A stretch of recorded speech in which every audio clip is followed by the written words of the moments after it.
And we finally get to see the conclusion between both Mirai and Kanade, like after all that has happened between this chapter of Platinum End. And I just have to give a special fucking shout out to, oh my god, these two and all that. The writing and as well like that, but my god, I have to give special fucking mentions to the art in this chapter because it is amazing, simply stellar like that. My god, when you just every little detail like in these panels and all that, and just seeing like the clear just designs of like characters' faces and just going nuts with the action, I absolutely loved it. Between like the fight of Mirai with Naruto and Kanade, I absolutely loved like this like 2v1 battle that they were having throughout the entirety of this chapter. So one interesting thing that was coming in straight into after this chapter and all that, I was like kind of thinking that after reading it like 2 or 3 times already to kind of get more of the gist on it like that, it's like one thing I was really like surprised about and all that was like when you seen like he was actually questioning, say like, how can you honestly generally take like life so easily like this? And it's just like, you know what, I'm asking all that. I'm saying like, you know, like, do you really think it's okay to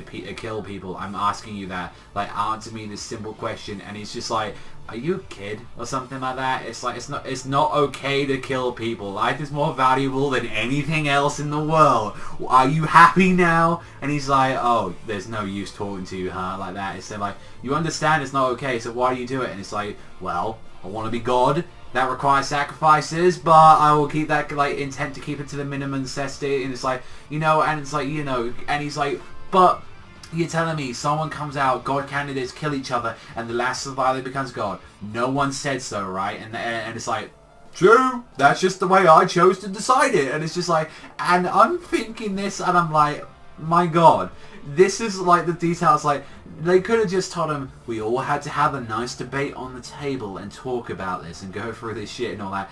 And he's just like, when Mirai just brings up the subject, do you not understand what the feeling of losing your family? Do you not understand the feeling of losing your loved one? Answer me that. And just when the Kanade just like looks at him from above, and he's just like, I sure as hell do understand like that. I lost the most important person I ever had.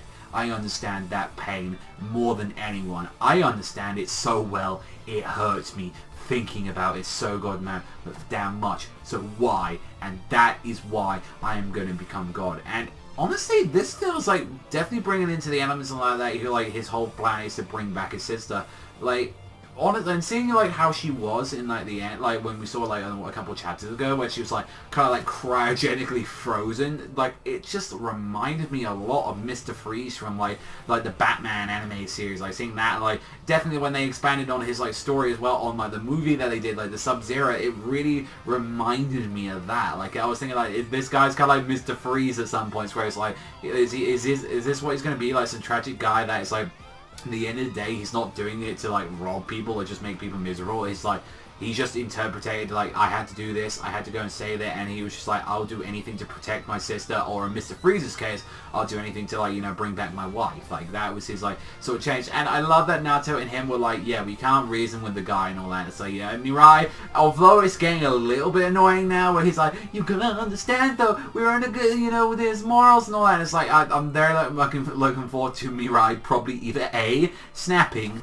B, having a nervous breakdown, or C, having like the same as both of them at the same time, because that was pretty much what the chapter, adding into a lot of crying and a lot of throwing up as there was a sick battle scene. And he's like, he's there trying to protect Naruto like throughout all of this, and he's got his fucking like out all of them, his angel Mesa like trying to get like to protect his back. And it's like, you know, even with that, like Nase and like, you know, Fatty, like, you know, had to like go and watch out like their backs as well. It's like this big fucking battle, and he's like, he's using the arrow throughout all of this, and like Mirai is using this as like actual like a knife. Like he's not firing it off, and he's like, and even with the fact that it's like, oh, like I'm gonna kill one of you guys and all that, and he's like, you can say Naruto's like, alright, if you kill one of us, will you leave like the other one alone and all that? It's like, we won't get in your way. And he's like, you know, he knows that he wants to protect Mirai in a way, and it's like, see if he's gonna bluff, because he also said, oh, I've got an explosion, so he came prepared if he was gonna be outnumbered or have any kind of situation happening to him. And he's like, I can just activate this whenever I want. And it's like, well, we'll still see if you're bluffing or anything. We'll soon see pussy, and then just Mirai just kind of snaps,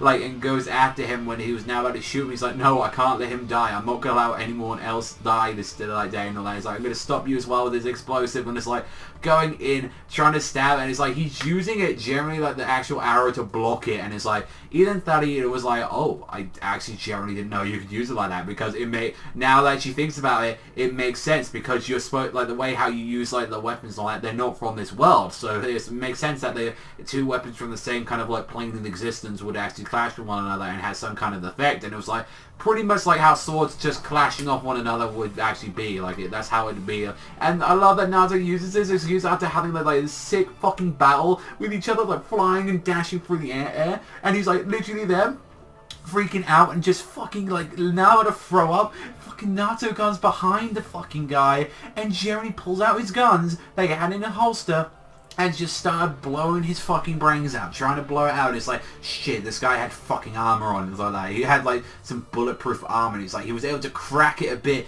able to bring out, like, a part of his face, so Mirai was able to see his face right at the last second, but it was like, after everything, it's like, you know, he was able to see it, and, like, definitely it sounds like we're gonna have some sort of encounter, like what we saw in Death Note with, like, L and, like, you know, Light at some point, whether or not it's gonna be happening, but I feel like it's gonna be more of the coincidence than, like how L was just like, oh, it's someone around this area, and I'm gonna roll here, and it was just like, yeah, I kind of kept putting the pieces together and going for that, so I'm very looking forward to, like, what their interaction is gonna be in the future, but just, my god, about, like, just gorgeous art, just amazing, like, so far. I'm enjoying, like, where the story's leading us, and definitely it's just, like, since it's doing really popular and all that, I would really love to see if this, like, seeing how, like, an anime, like, studio would adapt this. Like, I would definitely love to see this, but definitely I would say let it be like how Death Note was, where just let it all be complete, or let it all be complete. Although Bakuman could kind of get away with that, since there was, like, a lot of it, and then you could, like, split it up into 3 seasons. I know a lot of people don't really care about the Bakuman anime. Personally, I saw, like, the first season of the anime, didn't care for it too much, and then,